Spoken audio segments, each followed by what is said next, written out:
Muito bom dia a todos e todas. Mais uma manhã de reflexão.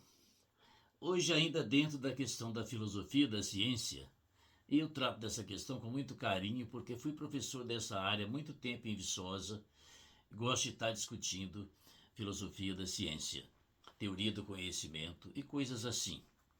Então, trago essa contribuição aqui em rápidos minutos para que as pessoas que querem pensar sobre isso possam ter esse ponto de partida. Minhas reflexões são ponto de partida. Não pretendo esgotar nenhum assunto, nem são dogmas, como eu tenho dito. Hoje quero falar a respeito de uma discussão antiga, a respeito de materialismo e idealismo, que fica muito na cabeça das pessoas, né? E muitas vezes não são muito bem compreendidos. Uma coisa que me marcou muito foi uma chamada Tese 1 do Marx sobre Feuerbach. Olha o que ele diz aqui, eu acho muito interessante. O principal defeito de todo o materialismo do passado é que ele concebe o objeto, a realidade, o mundo sensível, apenas sob a forma de objeto ou intuição, e não como atividade humana sensível, como praxis. Isso explica porque o lado ativo da atividade humana foi desenvolvido pelo idealismo, mas este apenas de forma abstrata, pois o idealismo não conhece a atividade real concreta como tal. Tese 1 de Marx sobre Feuerbach em A Ideologia Alemã e outros escritos. Esta é uma questão que eu me baseei muito nela. Então, a gente percebe hoje ainda que as pessoas estão divididas entre materialistas vulgar, mecanicista, tradicional, que exclui o mundo espiritual, que exclui o pensamento, fica na matéria como se ela existisse em si mesma. E do outro lado, os idealistas também metafisicamente fazendo suas especulações, né, desvinculadas do mundo concreto. Então é preciso juntar essas duas coisas e ultrapassar. A palavra ultrapassagem me é muito cara. Quando descobri também, lá de Hegel, a questão de que o pensamento desenvolve entre tese, antítese e síntese, foi um grande achado para mim que compartilho sempre com vocês. As teses sempre têm que estar abertas à sua antítese. E daí, da luta entre a tese e a antítese, sair uma síntese que é sempre provisória, sempre histórica, porque o saber não tem fim. Sempre se sabe alguma coisa e mais coisas aparecem para ser sabidas mais à frente. Então a síntese não pode ser uma verdade acabada, congelada, um dogma.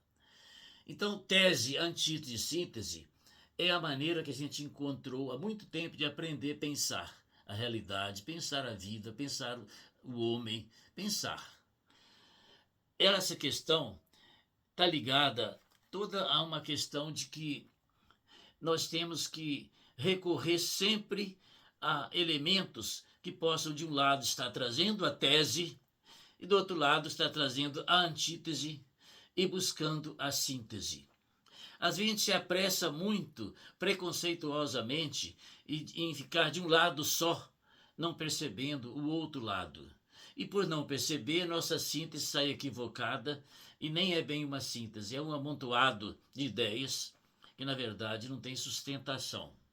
É isso que trago para hoje a gente pensar sobre essa questão. Dois achados grandes que eu tive na minha formação e compartilho com vocês. Primeiro, a tese de Marx falando sobre Feuerbach contra o materialismo vulgar, grosseiro, tradicional, mecanicista, que não admite o mundo espiritual, não admite o pensamento, a atividade humana plena. Do outro lado, também contra o idealismo, que se vai na direção de um idealismo metafísico que não corresponde à realidade, fica andando nas nuvens, fica por cima, mas não encontra espaço na realidade. Então, esta tese foi marcante. Muito pouca gente sabe disso e vê, às vezes, um Marx materialista vulgar grosseiro, quando, na verdade, ele foi o grande crítico dessa forma de materialismo e também do idealismo, como estou dizendo. A outra questão, repetindo, é a descoberta do método dialético de pensar. Né? Vem lá do Hegel, passa pelo Marx, e que é a tese, antítese e síntese. a gente tem que ficar sempre viajando nesta questão de teses, antítese e síntese, percebendo humildemente que nem a síntese também é definitiva, nada é definitivo, o conhecimento está em aberto. Conhecimento científico, filosófico, qualquer que seja o conhecimento, não pode ser dogma, tem que ser aquilo que é possível saber. Tem dois axiomas básicos da ciência que eu venho colocando. Um é, isto é verdade até que se prove o contrário.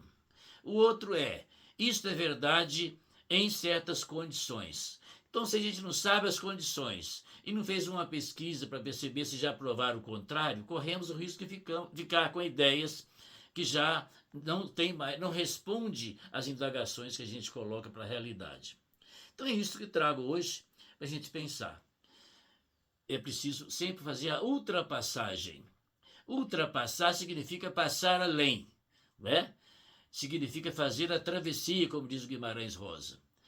O conhecimento é um ensaio, é uma forma da gente estar sempre fazendo a travessia entre o que eu não sei, o que já sei e indo para frente daquilo que não sei. E aqui, para além do que eu já sabido. Então, a realidade, o conhecimento, não pode ser congelado, não pode ser dogma, senão paralisa o pensamento e vira fanatismo. É isso que eu trago para hoje, desejando a todos um bom dia.